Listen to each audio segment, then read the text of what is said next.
All right, so I'm talking to my friend Steven. Hi, Steven. Hi, Elizabeth. So I am asking people, how has your lifestyle changed? What adjustments have you made to our current situation with the COVID-19 virus? Well, my wife and I have 3 little kids, and before the pandemic started, our life was just a whirlwind of school and multiple extracurricular activities. So busy that you literally had to have a family calendar to plot it all out so you knew exactly what you're going to do next, and there'd be 2 or 3 things every evening, and on the weekends just one thing after another. And we've gone from having this incredibly full calendar to absolutely nothing.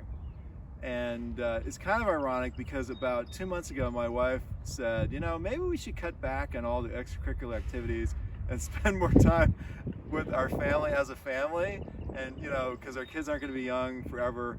And well, boy, did she get her wish come true.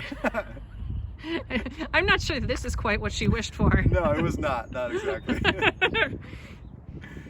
How has it changed? So not only are we spending a lot of time just as a family together, but now my wife has to be school teacher for 3 little kids, and that's really stressful because I don't know if you've ever tried to teach a spouse or a child something, but they don't take direction as well from a parent as they do from just a complete stranger.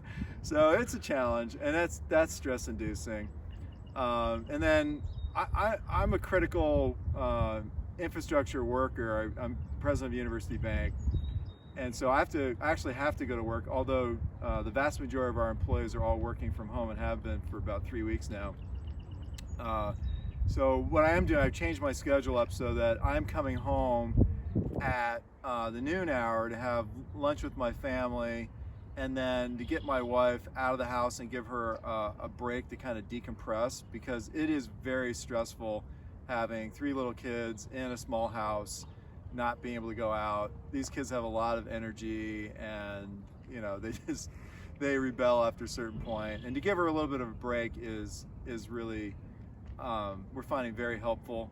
And then the other thing that we started doing just recently is, again, to give my wife a break, because she's just constantly in this pressure cooker with the 3 kids, is after dinner and after we clean up, my wife and I just go out for a long walk by ourselves out downtown. We live downtown, and our oldest is old enough to keep an eye on the other 2, so it's okay.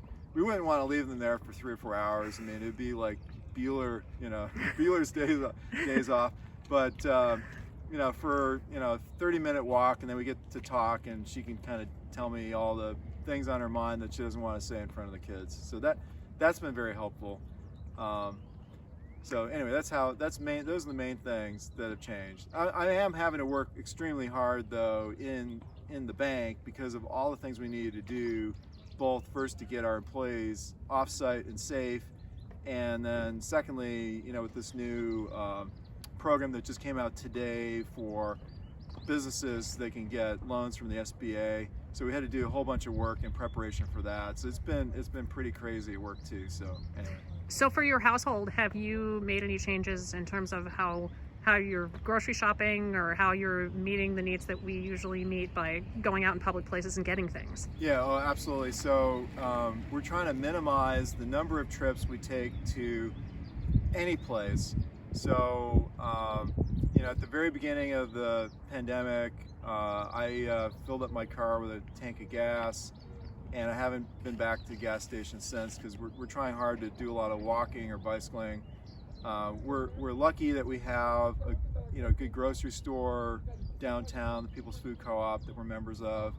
But once a week, my wife is going out to Trader Joe's to stock up, and we've tried to do the online ordering with Costco and Kroger, but I have to say that's incredibly difficult, because if you don't get to it at a certain minute, literally, of the 24-hour day, you'll never get a delivery time.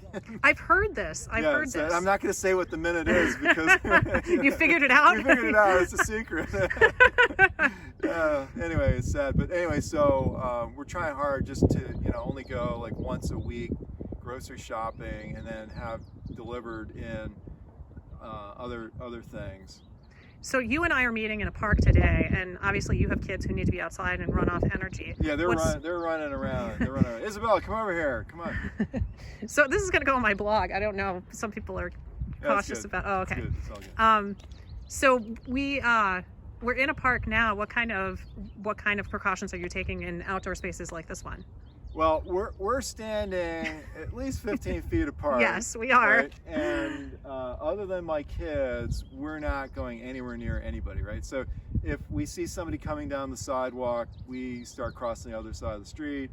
We're not engaging with anybody. We're not getting anywhere near anybody, and if we say hi to somebody, it's about as close as you and I are to say hi. In fact, maybe even a little further. Okay. Hard to see me in the video camera if I'm too far away. So yeah, that's what we're trying to do. So do you have any suggestions for people who are finding the current circumstances very difficult, who are feeling really cooped up and isolated? Any strategies that you have found to be helpful to make things a bit easier? Yeah, so... I mean, you mentioned some of them, obviously. Yeah, so what I would say is everybody's different, right? So there are some people who are introverts by nature, and like my mom, okay, she loves it. I mean, not having to deal with people and not be bothered by people. She's in her own little world, and she thinks that's great. She's sitting there every day reading or doing whatever she wants to do, right? But there are a lot of people that this is extremely hard on them, right? So like my wife's a great example. I mean, she is a people person. She's an extrovert. Not being able to see her friends, talk to her friends as much, in person, it's tough, right? So what I'm hearing from her friends, like some of her friends are doing really well and some are really not. So what we hear works the best, like looking and observing our friends, is the busier you are, the less time you have to think about the fact that you're unhappy, right? So, I have a friend who posted on her Facebook page a couple days ago something, and it really kind of struck a chord with me. She was like, what's wrong with having the time to spend with your family that you always wish you had? What's wrong with eating home-cooked meals every meal? What's wrong with having a closer relationship with your God?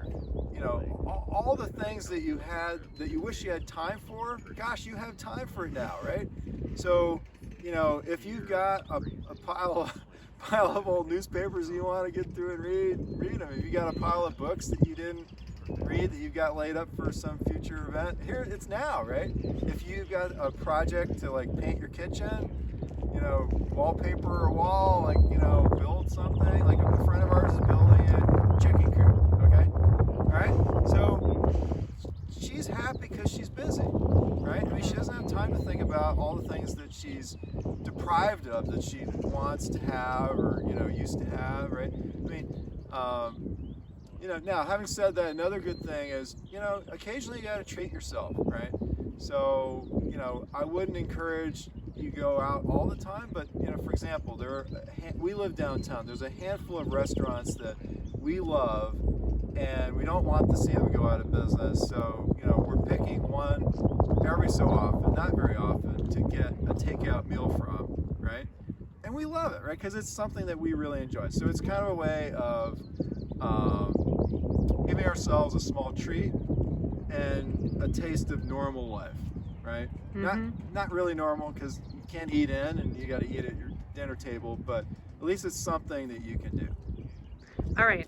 Well, is there anything else you have to add? I think you have given a lot of good advice to people, and I appreciate you talking to me. Well, thank you. The only other thing I would say is I would encourage everybody that if you do see people who are not following the rules, speak up, right? I mean, either from a safe distance, talk to them about why are you doing what you're doing? I mean, you're making everybody unsafe, or report it to the proper authorities. I mean, I was telling you earlier before we started filming, I actually emailed the president of U of M, Mark Schlissel, yesterday morning, because I saw a whole bunch of kids playing, students obviously, playing basketball together, an organized game, and Frisbee 500, an organized game on some athletic fields. And I'm like, what's up with that? Can't you do anything about this, right? So, and you know, later in the day, I got contacted by the U of M police force, a lieutenant, who assured me that they'll be patrolling that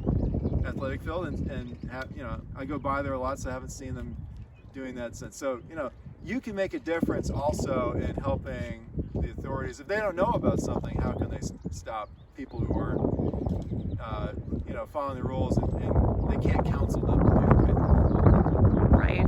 So don't be afraid to speak up. It's in everybody's benefit.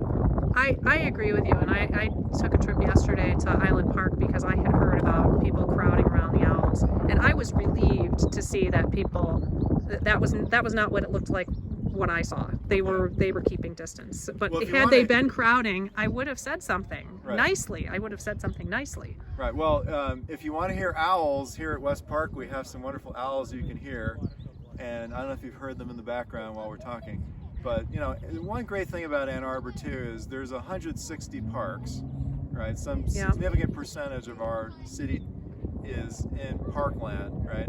So you've got all kinds of options to be outdoors, enjoy, you know, beautiful spring with without being near people, right? Right. Pick a park that doesn't have anybody in it. Yep.